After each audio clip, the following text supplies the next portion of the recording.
In today's episode, I'll be giving my review and reaction to the second episode in Survivor's 48th season titled Humble Traits. So, everyone, get your humble traits ready and let's dive right into this episode. Do something, man. People are questioning you. Shut up. Shut up. Okay, yep, do that. Sure, guys. Stupid and dumb. Just an idiot. Get your shit together, son. Fuck it. I loved it. Welcome to the Dub Cast.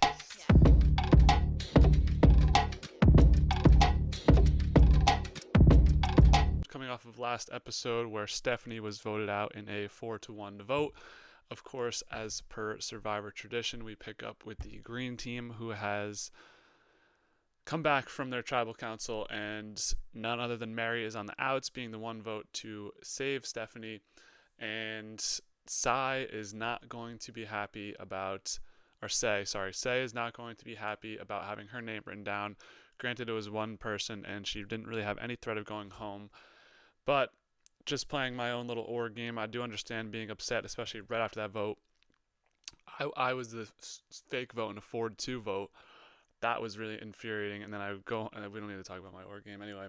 But I understand that feeling now, when people write your name down, especially when they tell you right before that they aren't going to do it and don't really tell you what's going on. But still a little bit of an overreaction from Say, in my opinion. And yeah, right off the bat, they're trying to let you know that Mary is going to be an early target for the Screen Tribe. Obviously, the one person on the outs. She kind of has Kevin, but besides that, we don't really know where her alliances are on this tribe. Kind of a lone wolf there. So we pick up with camp life from the other two tribes. We have the Orange Tribe, which not a lot of Orange Tribe in this episode. Their one sequence here is talking about their weird body parts, which was actually they do have another sequence later on, but this is just like, this is what we get the 90 minutes for, right? This is what everyone wanted. I mean, I can't complain. Survivor 45 through 47 has been awesome with the 90 minutes. Obviously, in my opinion, the three best seasons of the new era, and so far this season's been so far so good as well. But right away, Charity's talking about her toes. I'm like, are we getting another D toe scenario? I don't know what kind of fetish stuff Survivor's trying to feed into the public here. Like, this is weird stuff.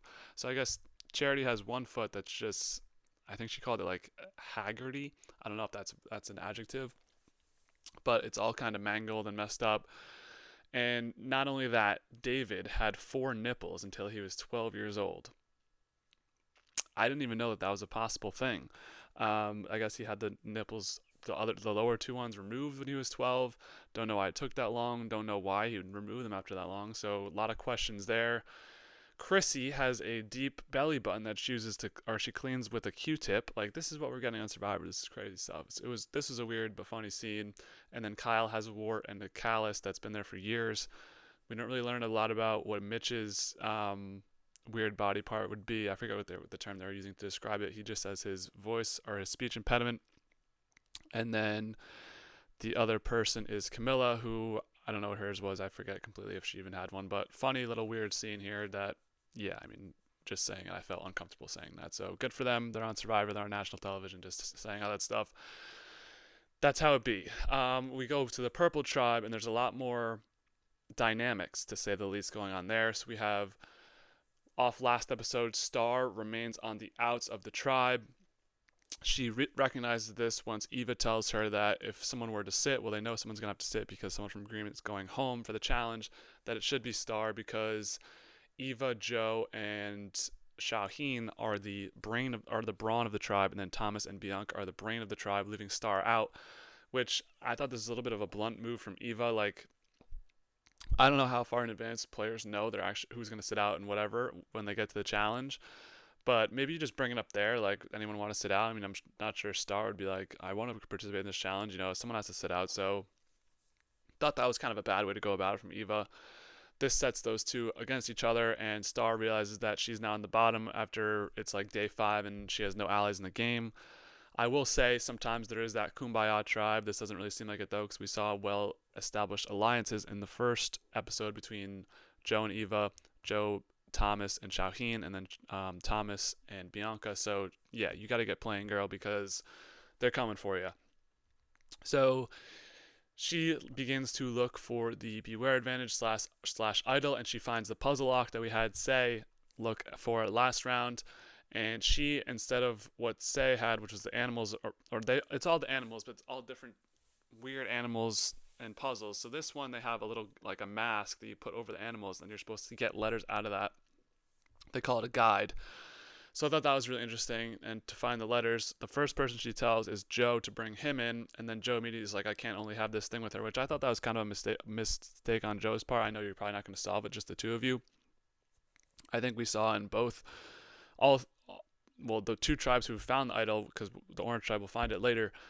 You need people to solve this idol, which I think that's really interesting that they included that, because a lot of people were pushing back on idols, but what is the good of a well known idol if it's out there at the public? I don't think it becomes as effective. So good on the Survivor production team for making this a thing. So you basically need a whole squad to figure out where this idol is and what the puzzle clue is. So now Joe pulls in Xiaoheen, so the three of them know, and then Xiaoheen kind of goes beast mode, sprinting around the island, getting the letters for her. And he at this point doesn't know whether he wants to sabotage it for her, whether he wants to help her solve it, or just kind of pretend like he's solving it but not really have intentions to solve it. So she then tells Thomas and Bianca while he's doing that. Thomas says, "Why don't we just lose the guide, and then she can have a vote and we vote her out?" And that sends some alarm bells off in Xiaoheen's mind, which gave me a lot of pause on Thomas. I thought Thomas had a really strong first episode, and I'm rooting for Thomas. I am rooting for Xiaoheen as well. I'm rooting for all the people on purple, to be honest. Besides Bianca, she's not really on the show yet, so maybe Bianca will have some moments of popping out. But yeah, Xiaoheen doesn't go for it. That sends off alarm bells in his head, so that's worrying me about the California girls. But I think this purple tribe, I don't think they're going to tribal council anytime soon. I think this is going to be a maybe Xiaoheen and Thomas collide later on in the merge, early merge, mid merge. Yeah, so Xiaoheen's not going to do that because he knows that's probably bad for his game. But although he just mentioned a couple minutes before that he may just, that is an option on the table for him. So I thought that was kind of a weird twist of words by the editors to just put those two parts. I don't know.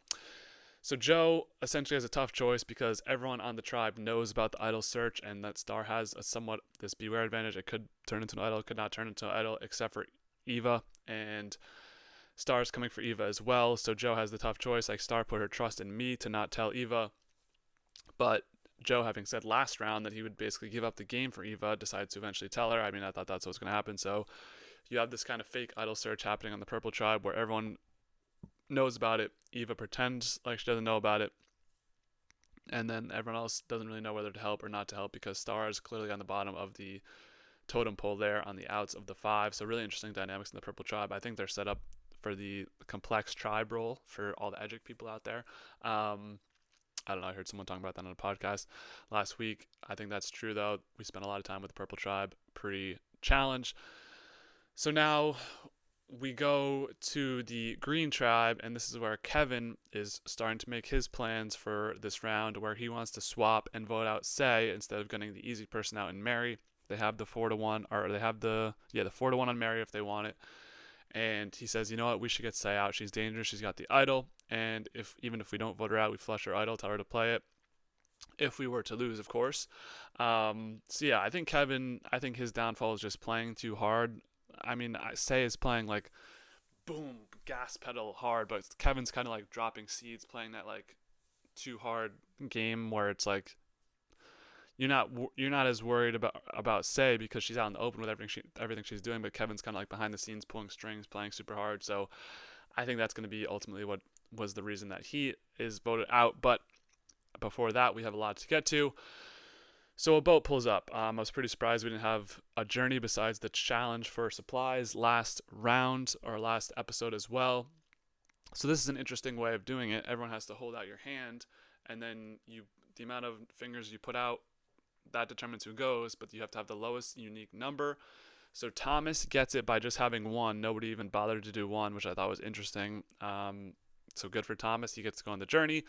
Mitch gets to go as well. I think he had two. I forget what happened with Mitch. And then the Green Tribe has a practice round where Say wins and says, all right, I'm going, which was like the biggest scam school operation ever. Like, how do you think that people would go for that? So they run it again because obviously that was just a practice round, which I don't know what Say was doing. Again, I don't know. I don't even know what to say about that. So they do it again, and Mary wins this time, and this pisses Say off because they're at a standstill. Obviously, Mary having voted for Say, we saw their confrontation after tribal council. It seems like they don't really have a relationship. So they get to the island. Doesn't seem like they talk much game. You're kind of just at the thing, and then you go off and do a puzzle on each side. Everyone picks a path, and that's it. Everyone has the same puzzle. Similar puzzle to what I had to play a couple weeks ago, where it was like A, B, C, D, E, F, G, H, I, 25 letters going down. And it was like you had to figure it all out in the same order. Super hard puzzle. So I got a lot of respect for people who end up solving this one, although it was only 3 rows and only 15 characters instead of 25. So Mitch and Thomas do end up getting this puzzle seemingly at the buzzer, but challenges with the timers and stuff in these reality TV shows, who really knows? But proud of both of them. Mary does not get it. She flames out at the last second, not sure how close she was. So unfortunate. It seems like the death sentence for Mary. I mean, she doesn't have her vote anymore. Obviously, at these journeys, you lose your vote if you don't win the challenge, which is stupid, especially when you force the players to play. But this is the new era. It's dangerous. So Thomas gets a steal a vote, which I think is really important. Kind of alluded to in the next on episode, or next next time on at the end of the show.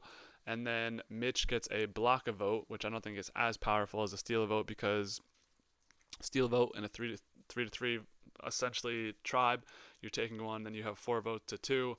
Block a vote, it's 3-3. I guess it does the same thing, but it's not the same. Like, steal a vote's a 2-vote swing. Block a vote is a 1-vote swing. So interesting dynamic there. I mean, they did do the different path thing, so that's probably their like equitable way of saying whatever was going to happen happened. And I mean, it probably just did go different ways. They weren't probably told what way to go. Wonder what Mary's advantage would have been. I don't know. I can't even think of anything that it would be. Maybe an extra vote. That would make sense, right? But she did not win, so she doesn't get anything. So everyone comes back from the journey. Everyone uses their different methods as always. So Mary tells the truth about the journey. She lost her vote. She thinks it's kind of a death sentence, and then says like, "You don't seem that upset," which I thought was funny, just because you don't really know what's going through a person's head, especially when their game is probably on the line.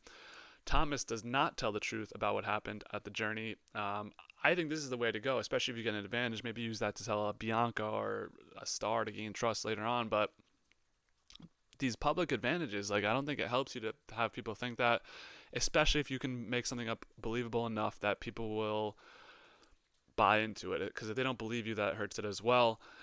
So that's what I would do. I mean, you have to come up with a good lie and just say whatever. I mean, I would tell my good allies this eventually or just right after, but you have to lie to the whole tribe, especially when you still have everyone there. Mitch tells the truth. He says, I got us a block a vote. So, yeah, I don't know what that strategy was, but they all sent him knowing, or they were happy that he was going, knowing that he was probably going to tell the truth about what happened. So good for him for earning somewhat trust there. But it's short-lived because everyone is worried about a Charity and Mitch alliance scaring the other 4 alliance that we saw last round, consisting of Camilla, Kyle, David, and Chrissy. So with that, they realize shit hits the fan. They got to go split off into 2s and get the idol before Mitch and Charity have a block a vote and an idol, which is probably smart. So the guys split up, Kyle and David, and then Camilla and Chrissy. So Kyle is actually the one to find the Beware advantage, and he cannot figure out this puzzle. Camilla solves it for him. Really cool scene where she's like doing Wordle, not doing Wordle, because Wordle's, whoever said the Wordle thing, by the way, this is not a Wordle. This is like a word unscramble. Wordle is not a word unscramble in my opinion. You type words, you see like, I don't think it's a form of word scramble, but it's not the same thing as this. And I really liked how the words are all different. So the first one we saw Say solve last episode said listen, so I was like, it's just listen again, right? No, but they're switching it up for all the viewers out there. It's enlist, so that's really cool. I like that. I wonder what the word for purple will be, because we have listen and enlist both using the same 6 letters. So I was going to try and solve it in my head, but I probably can't. Inlets, I don't think it's inlets, as Camilla said, but really cool scene from her like doing the stuff. I mean, it's Survivor Season 48. We got to switch it up with the confessionals, keep it fresh. So I did like that scene for Camilla. Now, we head to the immunity challenge. Finally, I feel like the immunity challenges have been happening pretty late in the episode. just because there hasn't been a lot of time at camp, but maybe I'm wrong on that. Completely, this immunity challenge was a disaster for the Green Tribe again. I mean, I don't know if I mentioned it in my last episode, which only came out a couple of days ago, but I think this Green team is doomed. Like, especially now with the vote off they have this episode, like it seems like they were just kind of given an unfair advantage with the tribes. I mean, the Purple Tribe has Joe, the Orange Tribe has David. Kyle's pretty fit on the Orange team. I mean, they have like the whole Purple team's beast. Eva's a beast. Star looks physically fit. I mean, not to say the Green people aren't these like whatever, but it just seems like they're kind of undermatched. So I wouldn't be surprised if Green goes to another tribal council, then they do a swap or something. But this one seemed like this wasn't really coming down to strength because you have jumping off the high tower, which is always a classic Survivor. Then the first person goes under the buoys. Then two people have to use a pole and hold this ball together and walk over beams on the side. Seems like that's pretty easy, right? But for Cedric and Kevin, it is not because they are not able to get across this beam the entire challenge. Both the duos on the Purple and Orange tribes are able to do it. And Eva at the beginning was hitting a lot of shots at the end. So once you get those balls over the beams, you come to the end, shoot the ball, which I don't like that hoop in the middle of the ocean where there's no backboard. It's kind of just like a standalone circle. Like that scares me as a basketball player. But Eva was draining some shots, and then she gets subbed out just due to like fatigue and switching it up. Mitch, though, I mean, Mitch is going Rick Barry and just nails every shot. So good job to Mitch, man. He was nailing every shot. They come back because they were all the way in last. So they come back from last, past Green, and then past Purple, win the challenge. They are immune, Siva Tribe. And then Joe subbing in for Eva also finishes the shots, making 2 in, I believe, or 3, I forget. And Green loses again with Cedric and Kevin still on the pole, balancing the ball. Yeah, just a pretty bad performance. I don't think this comes down to like just because David's strong, he could balance better or something like that. Like that was just, you guys got to get it together. Because it's on both people too. I mean, it was collaboration on the beams. So I don't think really tribe strength factored that much into that challenge, if I'm being honest. So we do get a decent amount of chaos back at the Green camp. I like this plotting and scheming better than last episodes. Felt like there was more around this time. Just last time kind of felt straightforward. So early, the first thing we see is Kevin pushing Say earlier, as he mentioned in the episode. He mentioned himself, he's quote-unquote masterminding this blind side of Say with her idol. And then, well, first thing that happened actually was Cedric was very upset about the challenge. He kind of has a cue moment from season 46 where he's like reflecting on everything and being like, I suck at challenges, or I sucked at this challenge, I'm the reason we lost. But Survivor in the year 2025 is not about challenges and challenge strength. It's about your allies and your game building moving forward, social game. So Cedric's not really going to be the vote. Kevin puts that plan in motion for Say, and then Cedric being more connected to Kevin, or being more connected to Say than Kevin, tells her to play her idol tonight, Say, and then they get Mary out, which is a pretty baseline plan, but you know it does the job because Kevin and Justin were going to flip on Say, and then with the votes being 2-2, she plays the idol, it works out. And then at the last hour, seemingly, Justin has the idea that he wants to flip it on Kevin. Kevin's doing too much with Cedric. Cedric agrees, seemingly. By this, when Justin said that, I was like, okay, it's Kevin going home. I kind of assumed Kevin was going to go. It just felt like with his whole arrogance, that kind of reminded me like a Keyshawn last season with the arrogance. They're not going to go, or they're going to go home because they're too confident in the plan. So at Tribal Council, Say and Mary go back and forth. It seems like Say can't really get through a Tribal Council without beefing. I mean, we saw her beef with Stephanie at the last Tribal Council. This one felt a little bit more serious. Say claiming she plays a strong, honest game. Mary's like, you have to lie in Survivor. How are you going to be honest? Or how are you going to win a dishonest game being honest? That sounds dishonest within itself. Honestly, I thought Say was making good points in this Tribal Council. I know people are probably going to be Team Mary on this one because Say got a lot of hate after the first episode, but I'm with Say. Like, I think I agree with the points she was making. If you want to play an honest game, go for it. Like, I don't know. I feel like she's been mostly honest about it. I mean, she mentions how there's the 4 of them versus Mary, which was true coming into Tribal Council.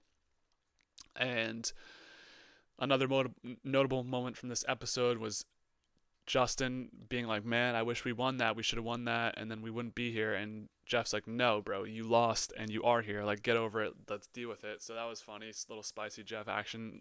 He only comes out in the even numbered seasons, I guess, but that was a funny back and forth.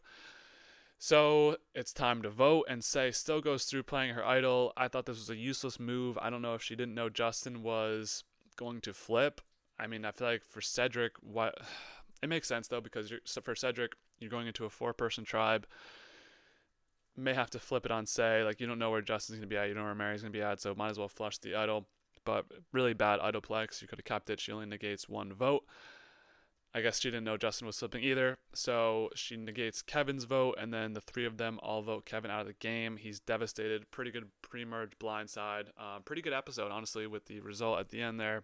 Kevin sent out shocked, and then after he's like, I want some peace and quiet, blah, blah, blah. Whatever, dude. You came out to win a Survivor. Be honest about it. So, yeah, solid episode there. As always, I'll give my top 3 to win and top 3 out next. So, top 3 to win. Last episode, I had Joe, Thomas, and Eva. I feel like Thomas, this episode, we saw Shaheen catch on to him, and then with Eva, she was barely in the episode, in my opinion, besides Joe pulling her in on that idol. So I'm subbing those 2 out. I'm keeping Joe. I think he's a strong contender. I'm putting in Shaheen, and I'm putting in Camilla. Camilla had an awesome sequence. We saw her last episode have good content too. I lean towards a man winning this season just because women have won the last 4 seasons. I think the men are not going to let that happen again. Could be wrong though. I mean, I'm happy either way. I'm just thinking that's the way things are going. And then my top 3 out next, I think Charity is on the block. I think Mitch has too much complexity for the game right now, and also he has a good story.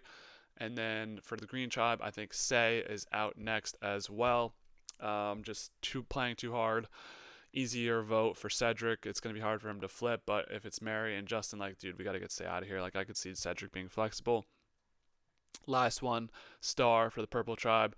I think it's a misdirect with the Thomas quote at the end there, talking about you unlock the idol, then we have the votes. I think that's like a whatever. I don't think Purple's losing, so I just had to pick Star because, I mean, I don't see it. Maybe the only person I would think that maybe would go home is Bianca, but I don't know. That's where I'm at right now for top 3 out next on each tribe. So what do you guys think? Who are your top 3 to win? Was this a good episode? I thought it was a pretty solid episode. Probably give it like an 8 out of 10. Yeah, top 3 out next. Who do you guys think will be the next person voted out when we're talking again next week? So, as always, stay tuned for more content. Survivor every week, movie reviews, TV shows coming on the way, and sports talk as well. So, as always, be easy, y'all.